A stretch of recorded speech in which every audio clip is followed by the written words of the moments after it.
What's up guys, how's it going? My name is Max. And I'm also Max. And welcome to...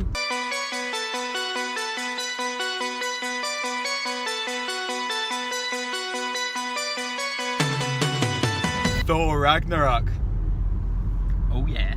So this is going to be a non-spoiler review and we're just going to do a quick general chat about what we thought of Thor Ragnarok. So what did you think of Thor Ragnarok? I really enjoyed it. I'm a big Marvel fan, so I was probably going to like this anyway. It's kind of made for people like me. I think to somebody who this is their first sort of Marvel film, they might find this a bit fast-paced, but if you're used to the characters, I think you'll just really enjoy it. The development's nice. Some of the pacing, like I say, was a little quick in places. It kind of removed a little bit of the emotional resonance to a few of the scenes, but it's a really highly enjoyable film, extremely funny, and the character of Korg is worth the admission price alone. He is phenomenal. The humour, I would say, is very silly humour, and I would say maybe over 12A humour actually. There's some fruity language, yeah. It was very funny, probably one of the funniest Marvel films. I would say for people who are bigger into, so if you're a comic book fan and you like, in terms of the films, if you're more a fan of the sort of Nolan, grittier superhero movies that are a little bit more realistic, this probably isn't for you, because you've got to go in there with an open mind. There's lots of planet jumping, lots of really silly scenarios. Realistic is not a word that can be used in this film. This film had an embarrassment of acting talent.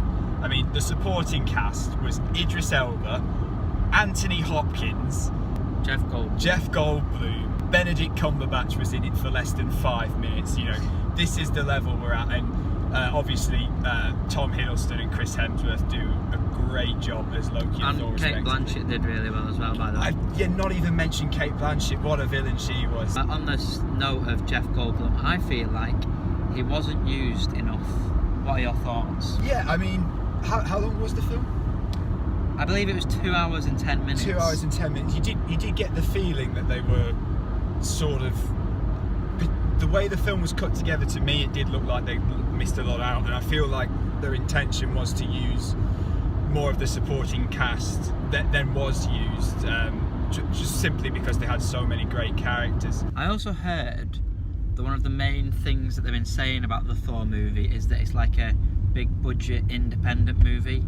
I didn't really get that feeling. I'm not sure what you thought. It did have that kind of sort of indie humour in times, sort of that kind of awkward Flight of the Conchords style delivery and jokes, which was, for me, that was the most enjoyable thing of the film. As I said again, Korg, the best character in probably any Marvel film. And also, look out for a very interesting cameo in about the first 10 minutes, because it's very random, but very cool. But yeah, I mean, it still, to me, it still felt like a Marvel movie, but obviously because it was a Marvel movie, but not as much as an independent movie. It was just a lot more humorous, with risque humour. You do wonder with Marvel films where they're going to... There's just sort of an expectation that they're going to be good films. And they're obviously coming up to this huge sort of cataclysmic end in, well, what we assume will be a cataclysmic end in the Infinity Wars. And on that note, I feel like it was kind of a movie that just was there to tie a couple of knots and also just entertain the audience along the way for Avengers Infinity War. I must admit, part of it felt like a film that was an excuse to give Chris Hemsworth a haircut. Also another certain appearance change, which you'll find out if you watch the film. And as we are turning into my house, I am going to say, what rating would you give the film overall?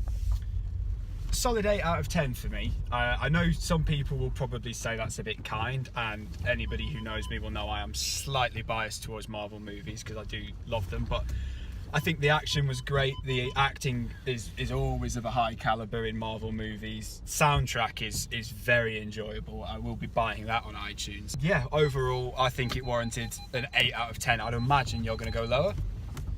That is correct. Not too much lower. I'd go around a 7.5, I think. Don't really think I'll watch it again because it was just good fun. I wouldn't say it has much rewatchability for me. So to conclude, it was a fun ride, very humorous, and if you like Marvel, go and see it. So this has been Max. And the other Max. Thanks for watching.